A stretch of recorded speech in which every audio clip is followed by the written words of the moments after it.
Hello children, welcome to Diksha online program. Today in chemistry we are going to talk about periodic table and its classification.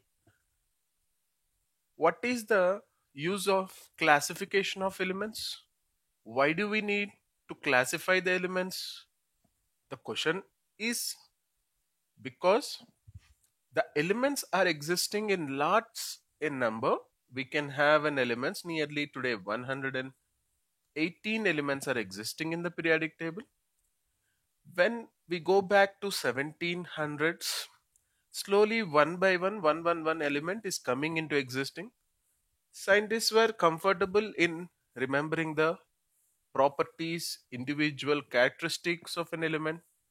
Slowly when have reached to 1830, there was 30 elements which are available. 30 elements, they started to find out the properties of each and every element. While they are finding out the properties, they found out some of the elements behave differently and some of the elements behave similarly. So this is where they started to bring systematic arrangement of elements who resembles each other. So this is where the elements classification started. Although every element is different from every other element, yet some of them have similarities. Due to the similarities, they started to classify them on what property they are similar. So scientists were successful in arranging various elements into groups in such a way similar elements are grouped together. Okay, while they are arranging them in the groups, what is the first way of classification they have done?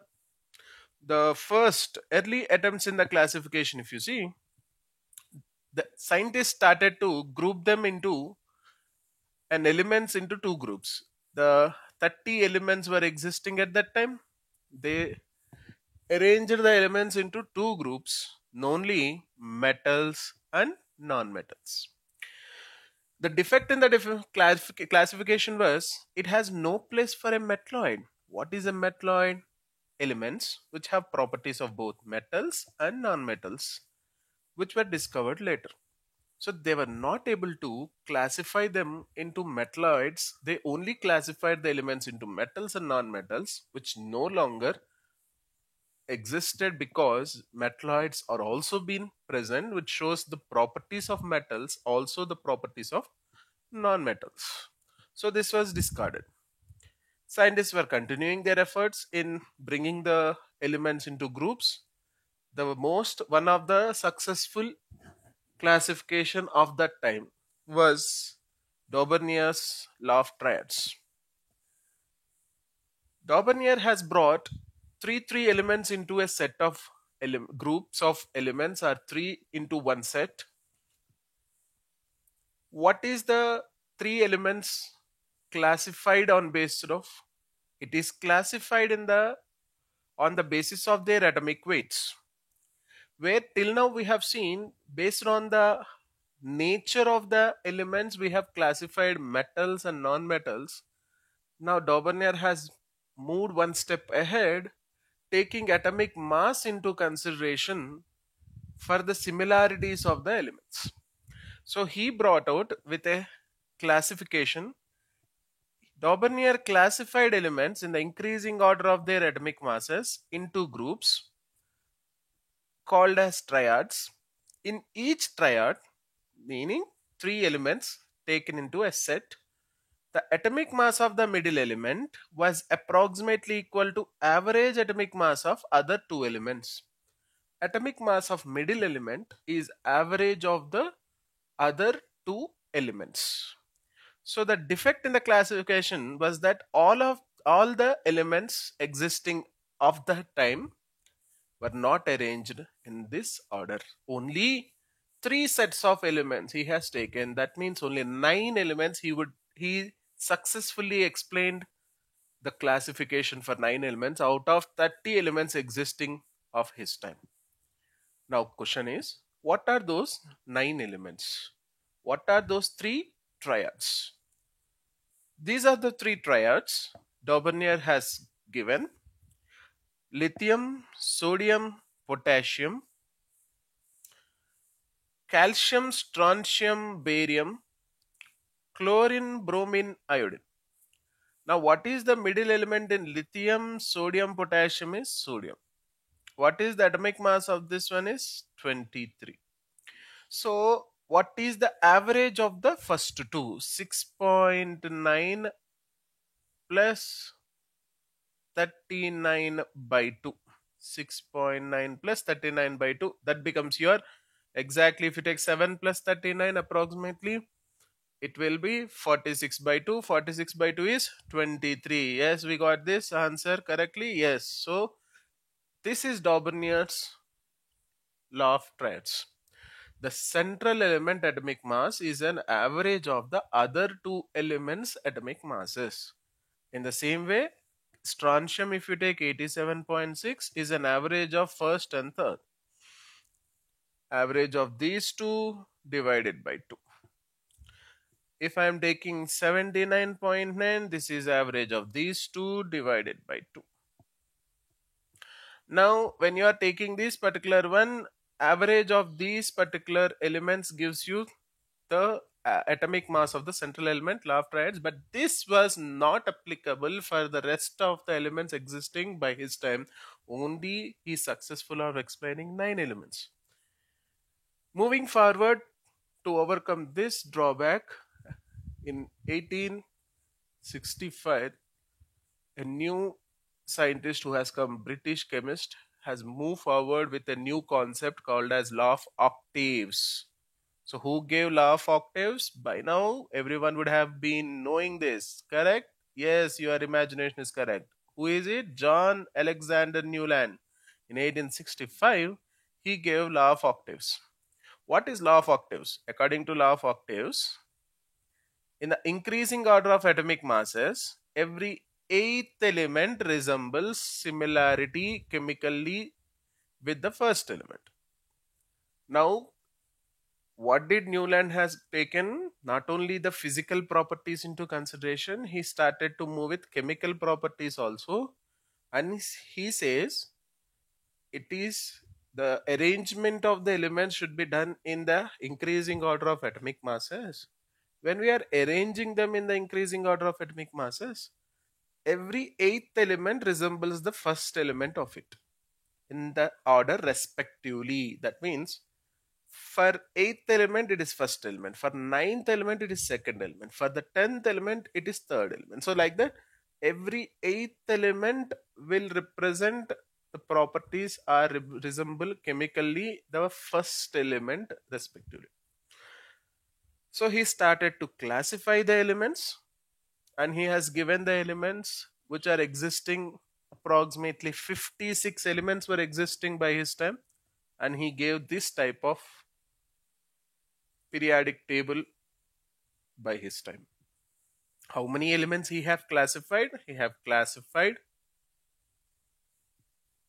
only a maximum of 16 elements.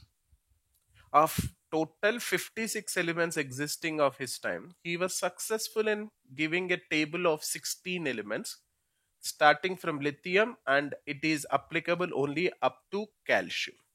But it was better and more improvisation which he has shown than Daubernier. This was the next successful after Daubernier triads. What are the elements? Let us see. Lithium, beryllium, boron, carbon, nitrogen, oxygen, fluorine, sodium, magnesium, aluminum, silicon, phosphorus, sulfur, chlorine, potassium, and calcium. So from lithium to calcium, he has shown successfully, they show similarities. And see, in this particular one, only one of the Daubernier triad was already been covered, lithium, sodium, potassium, and remaining, excluding the remaining, he can only successfully give up to calcium. Now, overcoming this drawback, in 1869, there was one theory which has been published and which has changed the total chemistry into one side now. Till now, your chemistry is only identifying and knowing small things, but in 1869, Mendeleev is a scientist who has put forward his periodic table with 60 elements placed in the periodic table with total a periodic table framed of 90 spaces filled with 60 elements, and he has given reasons for each element, what is the property of an element, why it has to be placed in that particular position, and that was the complete transformation of classification of elements which were going on till the date. So what was the Mendeleev's periodic law? Mendeleev periodic law states that the properties of elements are periodic functions of their atomic masses. So this is very important. Periodic functions of their atomic masses. Even Mendeleev have taken the basic criteria as atomic mass only. But for him, what is the major feature for him in considering this is he has taken a simple thing. Atomic weight is equals to equivalent weight into valency. Atomic weight is equals to equivalent weight into valency. And we know already atomic weight of an element. We already know from law of chemical combinations, any two elements combined chemically in the ratio of their equivalent masses are equivalent weights. So equivalent mass is also determined experimentally. Atomic weight is already present, known to everyone. Knowing atomic weight and equivalent weight, what is the other thing which can be found? Valency is the element which can be found. So Mendeleev have concentrated mostly on this part, valency of each and every element. When he started to calculate valency, he has taken valencies in two ways. Valency with respect to hydrogen and valency with respect to oxygen.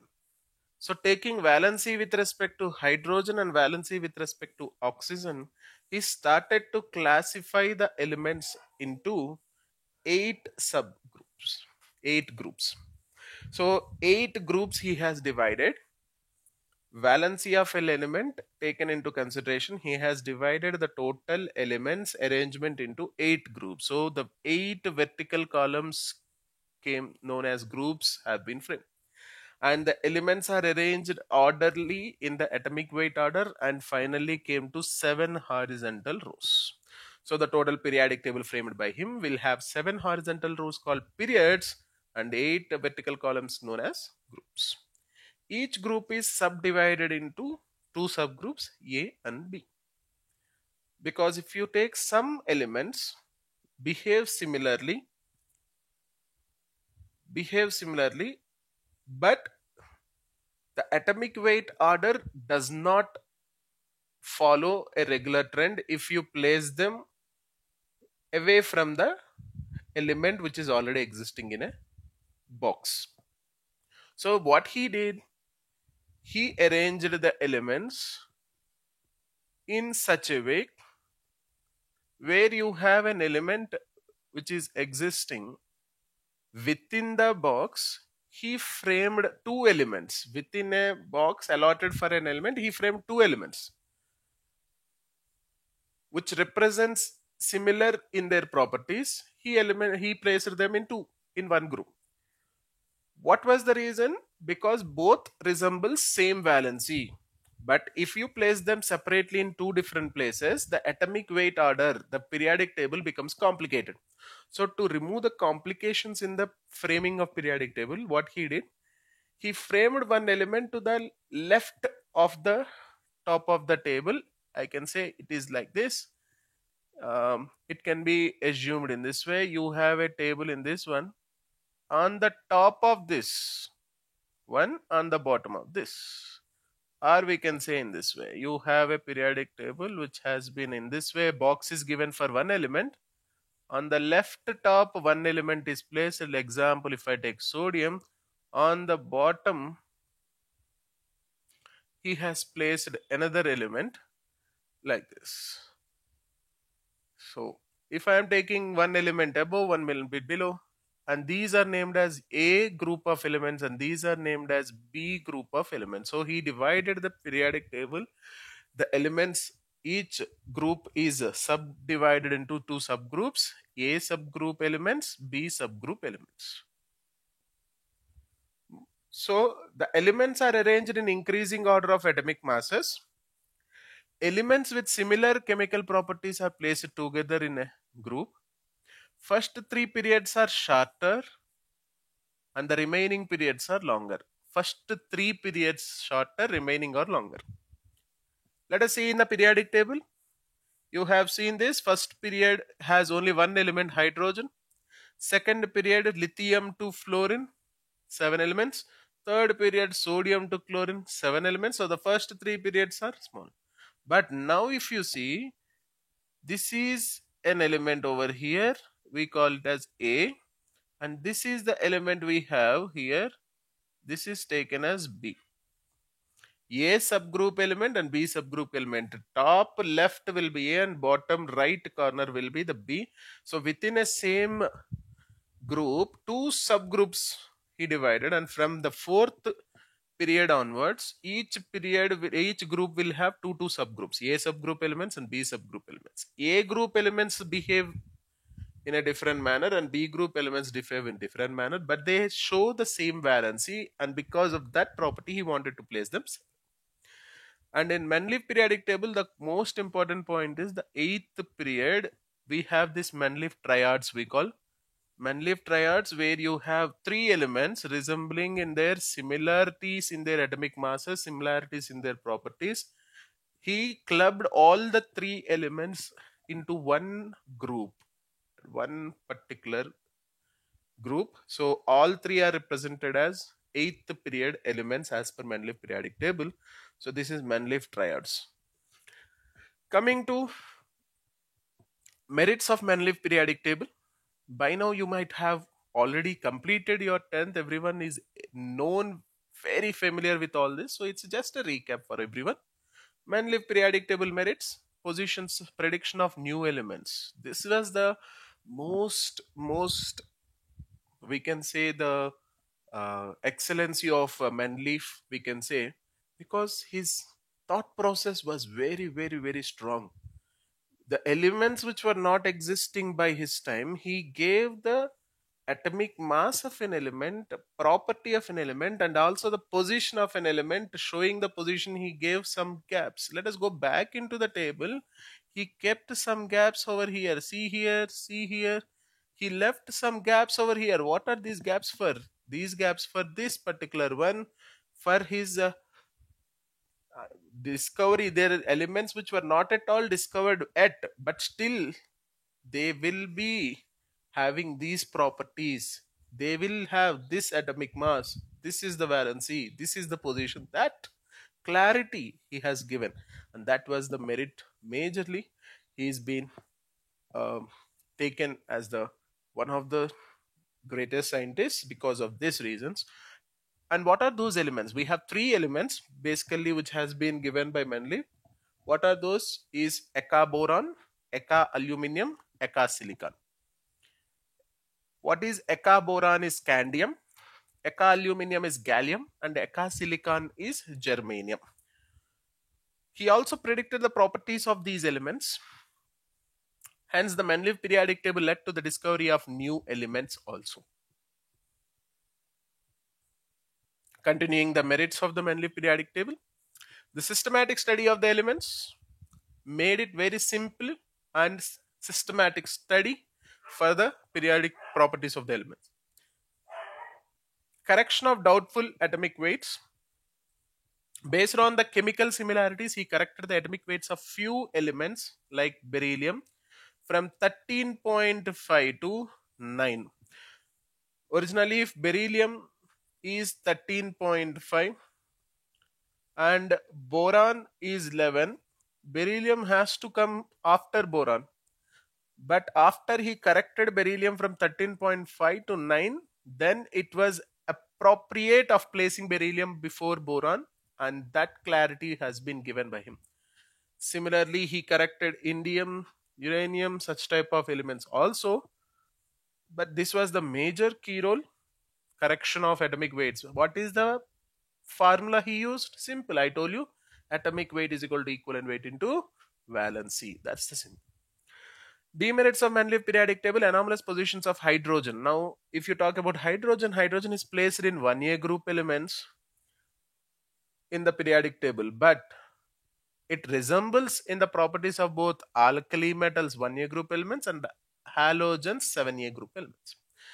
Showing the properties of alkali metals and halogens, there was no clarity why he has to place hydrogen only in 1A, why not in 7A? So that was one of the demerit.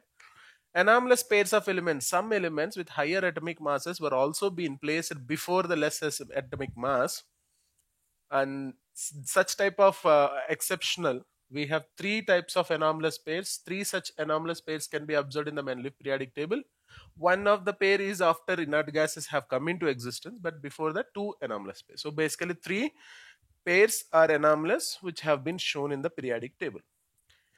Continuing the demerits of Mendeleev periodic table, the position of isotopes was not being given a clarity how to arrange the isotopes. Isotopes are those species which have same atomic number, but different mass numbers. Since the mass numbers of isotopes are different, according to periodic table, atomic mass is the criteria of arrangement of elements. So they should be given different positions, but that was not been explained why they cannot be given different places. So there is no clarity about isotopes position. Some dissimilar elements are grouped together while some similar elements are placed in different groups. What are those? Elements like lithium, sodium, potassium are grouped together with coinage metals like copper, silver, gold. All those elements we have. We have the elements like potassium. After the potassium, this will be coming with potassium, and in the groups of lithium, sodium, then from potassium it will be starting the subgroups division will be having potassium, rubidium, cesium. So if I am taking potassium, rubidium and cesium, they have been clubbed with these particular elements, and this is not been explained why and how it is similarity. Only valency is coinciding. Does it mean that total similarities are there in the chemically or they are similar? No, they are not chemically similar. That was not explained properly. Now, after the atomic number have come into existence, after the electron existence has come, proton existence has come, neutron existence has come, and atom is been completely been explained the composition with all its constituent fundamental particles. And after the Bohr's atomic model has been explained detailing, the electronic configuration of every atom has been explained. It became very easy for the scientists to work on with atomic number rather than with atomic weights now. Now, atomic number becomes the criteria. Is it only atomic number? No, the electronic configuration also plays a key role. Along with atomic number, electronic configuration also plays a key role in this. So, moving, what was the condition over here? It was the electronic configuration which was taken into consideration. So moving forward, if you see the electronic configurations of the elements into consideration, the total periodic table has been framed based on the entry of the electron, differentiating electron, the last coming electron that enters into an atom, which differentiates an atom from another atom. That is called differentiating electron. Based on that particular one, they have divided the total periodic table into 4 blocks, S, P, D, F. Now, what was the basic point here is how many electrons an s orbital or s subshell can accommodate. That many number of groups will be present in that particular block. How many orbitals p subshell can accommodate? That many groups. How many a d subshell can accommodate? That many groups. So according to that particular one, S subshell can accommodate 2 electrons. So basically 2 groups were framed. The groups are 1 and 2. 1A, 2A, I can say. And when you talk about the P block elements can, or P block or P subshell can accommodate 6 electrons. So it has started from 13th group to 18th group, which is 6 groups. And in between D can fill 10. So from second and third group to total 12, 3 to 12 is D. And exception over here is F can accommodate 14, but all these 14 elements, each electron corresponds to an atom or an element.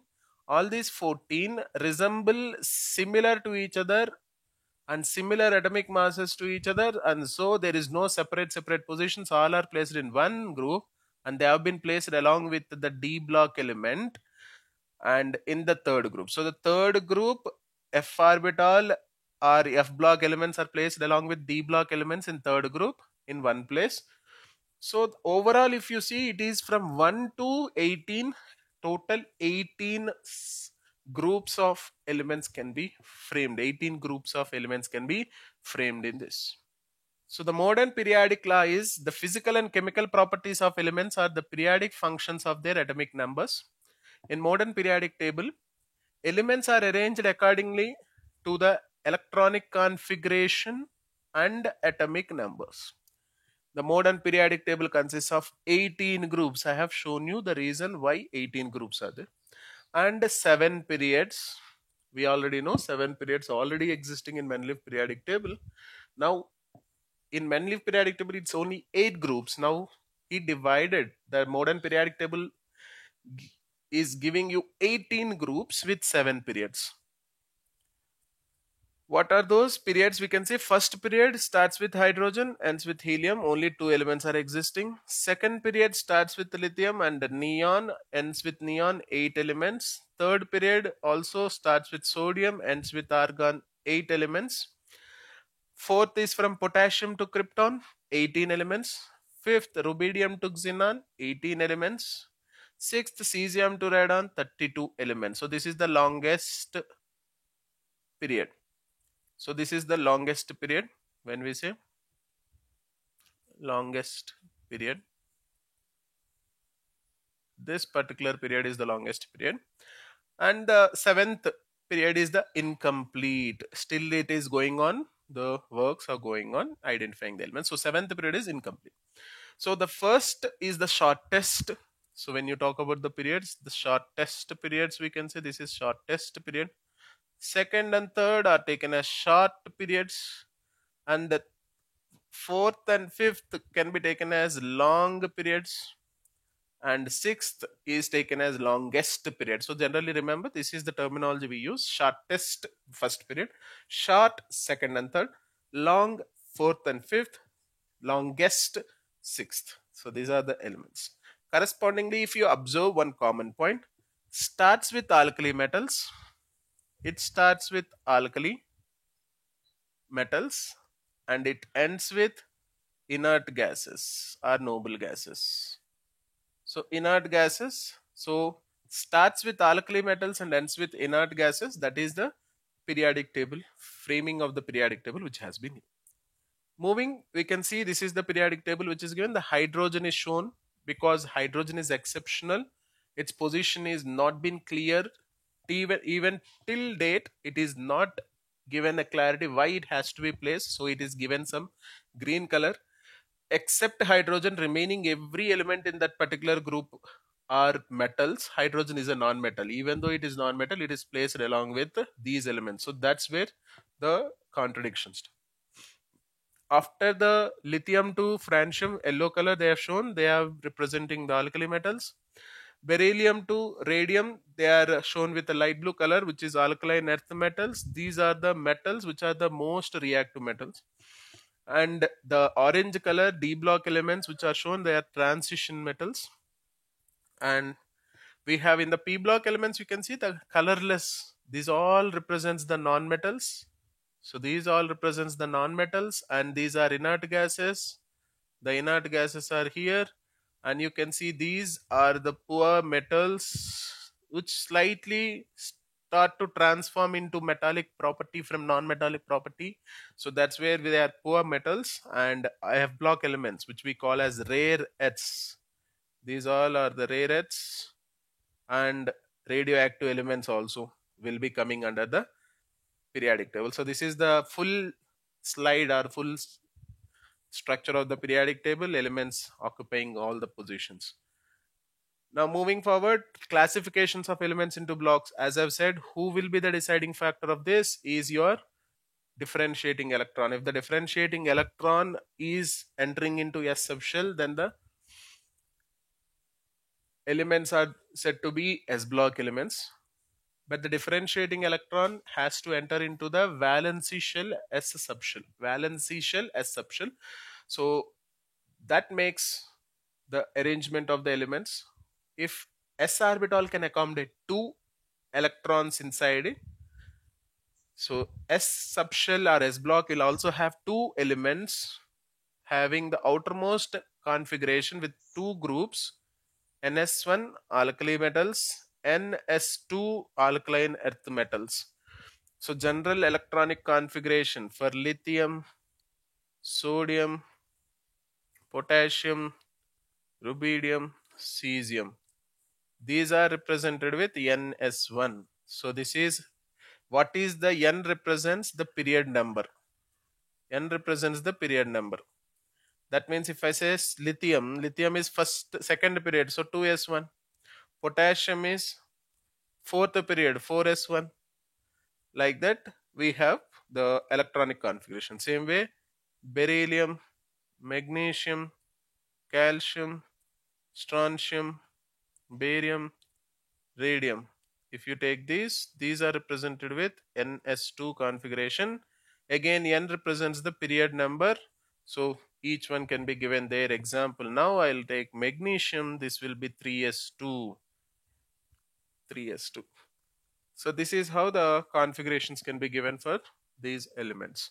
And what is the specialty of S block elements? They are the most reactive metals, and most of the time they are acting as the strongest reducing agents, and these generally form ionic compounds. They generally form ionic compounds. That's the most important property. Moving to P block elements. P block elements starts from group 13 to group 18. They are known as P block elements, 13th group to 18th group, where in the differentiating electron enters into P subshell of outermost energy shell, again the valency shell. Again this also should come to the valency shell. So if the differentiating electron enters into NP, valency shell is NP subshell. So NP shell, then we say that is P block element. So the general electronic configuration is of P block elements is after S is completely filled, NS2, NP, 1, 2, 6. Since after S is completely filled only they can enter into P. So NS2 is compulsory. NP 126. NP 126. The P block contains metals, non-metals, and metalloids. And 18th group elements are noble gases. So we have all the 3 categories of elements, and ending the total periodic table ends with the least reactive. So if you start, the S block elements are the most reactive, and the end of the periodic table ends with the least reactive. You can understand the conditions. So it is going in this way. The total periodic table starts with the most reactive, moves towards the least reactive at the center. Again, the end of the periodic table from the right hand side starts with the zero reactivity of inert gases, and start with highest reactive non-metals and moves towards the center. So the center is your 14th group, that is carbon family. It will be coming from the metals, it will be coming from the non-metals. So the most of the metalloid properties can be observed in the 14th group elements. Representative elements. The S block elements and P block elements together are known as representative. Remember, this is very important. S block and P block elements are known as representative elements because differentiating electrons enters in the main energy level, which represents the principal quantum number of the period. Since both are entering into NS, NP, what is this N stands for? We know N stands for the period number. Now, if I know the electronic configuration of an element, can I say what period it belongs to? Yes. That's why they are called representative elements. I hope it is clear. Moving to the next one, D block. What is D block elements? Elements from 3rd group to 12th group. They are known as D block elements. Now the differentiating electron does not enter into valency shell, but rather enters into penultimate shell. Penultimate shell. What do you mean by penultimate shell? If I say This is valency shell. If you say this is valency shell represented with n, one shell before it is taken as n minus 1, and this is taken as penultimate shell. One shell before, last but one shell. So one shell before the valency shell is penultimate shell. So the differentiating electron enters into the d subshell of penultimate shell. Then that particular element is said to be a d block element. General electronic configuration of these elements is given as ns. S has to be filled first. It will be given as 0 to 2, n minus 1 d, 1 to maximum capacity 10. So this is your electronic configuration. ns 0 to 2, n minus 1 d, 1 to 10. What are these elements are also called as? These elements are also called as transition elements. Why? Because these elements are in between S block elements and in between P block elements. So here they come in between S block and P block. Transition in between. Since they lie, the position of these elements is in between. The properties of these elements is in between. So they are in between the two blocks of elements, so they are called transition elements. Now the last one is F block elements. Differentiating electron enters into F subshell, but this is not sufficient. Where? Anti-penultimate shell. Anti-penultimate shell. Okay, let us again come back. This is valency shell n. So this is your valency. Okay, one shell before it is penultimate shell, and one shell before that, n minus 2, is your anti-penultimate shell. Anti-penultimate shell is this one. So the n minus 2 shell, if F subshell of n minus 2 shell is being filled by the last coming electron, then that element is said to be an F block element. And the positions of these elements has clearly been mentioned. They have been separated from the total periodic table, placed at the bottom of the periodic table in order to avoid the complexity in learning the periodic table. The first row of elements are called as lanthanides because, as I told you, if you remember, in the third group, along with the elements, these will be there. These elements comes after lanthanum and actinium. Since the elements comes after lanthanum, they are called lanthanides. These elements are followed by lanthanum element of D block elements, so they are called lanthanides. These elements are followed by actinium, so the other group of elements are called actinides. So in the previous session, I have already said in the third group, along with the d orbital element, these 14 elements have been compressed. So to avoid the complexity, they have been placed separately at the bottom, but original position is third period of the periodic table. So in third period, along with lanthanum, these elements will be there. So lanthanides, first row elements. Along with actinium, the second row elements will be there. So they are called actinides. These are also called inner transition elements because lanthanides will be, let us represent lanthanides with Ln. It will be between lanthanum and hafnium. Actinides, if you say actinide, let us say An. This will be between actinium and rutherfordium. These two are D block elements, transition elements. Between two transition elements, the lanthanides and actinides are said. So they are inner to the transition elements, so they are inner transition elements. Inner to transition elements, so they are called inner transition elements. Coming to the next one, general electronic configuration of these elements is, general electronic configuration of these elements will be ns2 n minus 1 d 0 to 1 n minus 2 f 1 to 14.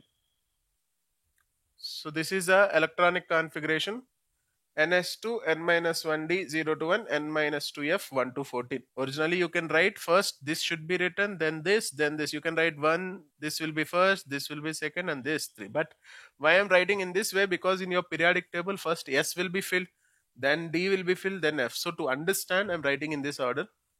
But originally when you are writing the electronic configuration, we'll write first F, then D, then S. Okay, but taking the periodic table in mind, if you remember, it is easy. So I'm using this. Most of the actinides are radioactive and artificially made. And the most important, the elements that comes after uranium are called transuranic elements. Transuranic, all these are radioactive and synthetic elements. There is no natural. Up to uranium 92, all are natural. After 92, all are synthetic. So they are synthetic elements or man-made elements. They are also called transuranic elements. Metals, non-metals and metalloids that come in the category. What are metals? Where do we find them? The elements of the periodic table are classified into three categories: metals, non-metals and metalloids, where only metals can be found in S block, D block and F block. There is no non-metal, no metalloid. Only metals can be found in S block, D block and F block. The characteristics, if you see, metals are normally solids at room temperature except mercury. This is the only exception. Have high boiling points, high melting points, good conductors of heat and electricity. General properties. They are malleable and ductile. Even you can understand this in the Rutherford's alpha scattering experiment. Gold is used to make thin foil because of its malleable nature. So malleable make into thin sheets, ductile make into thin whites. So malleable nature, ductile nature is also high. So they are metals. All the metals will exist in solid state. There is only one exception, that is mercury.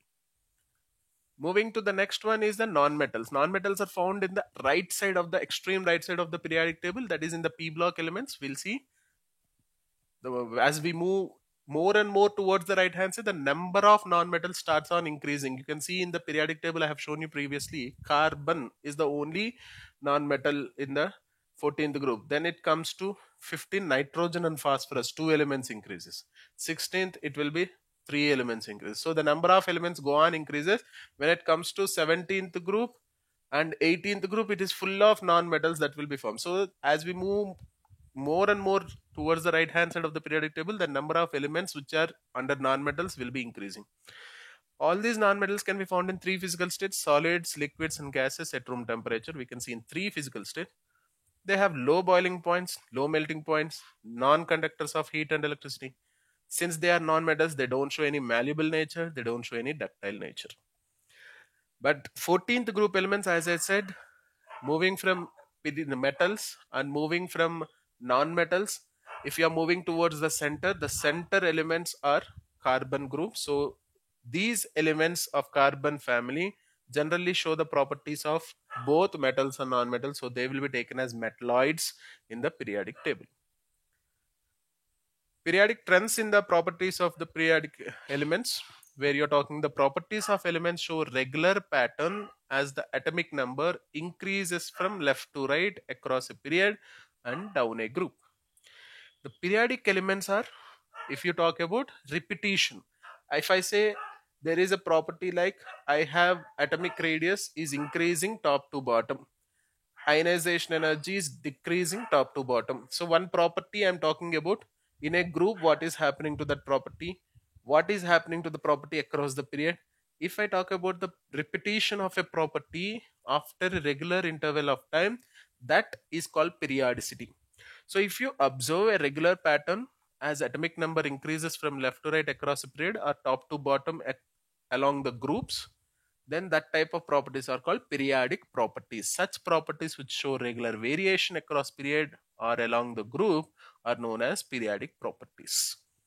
So what are those periodic properties? If you see, there are some periodic properties like atomic radius, ionization energy, electron gain enthalpy, electronegativity, electropositivity. In electropositivity only, we'll be talking about metallic nature. Already we have discussed. Originally, we'll be discussing detailed in your 11th, in your higher classes. So we are not going into the details, but I'll give you a simple example. What happens in the group? We have this across the periods. This is moving left to right is across the periods. Moving from top to bottom is along the groups. Only along the group, atomic radius and electropositivity, these are the only one which will be increasing. Remaining all will be decreasing. So only atomic radius and ionized electropotential or metallic character, electropositivity. Electropositivity or metallic character, only these two will be increasing top to bottom. Remaining all properties will be decreasing across the group, along the group, and increases along the period. So I can say here ionization energy, electronegativity, electron gain enthalpy, all those will be increasing across the period. So these are some of the periodic trends which we have, and detailed study of this we'll be seeing in your 11th. So children, this is our periodic properties of elements, and we'll be discussing about some of the important questions on this in our tutorial session. Join the tutorial session and let's rock in that particular session. Thank you. Have a good day.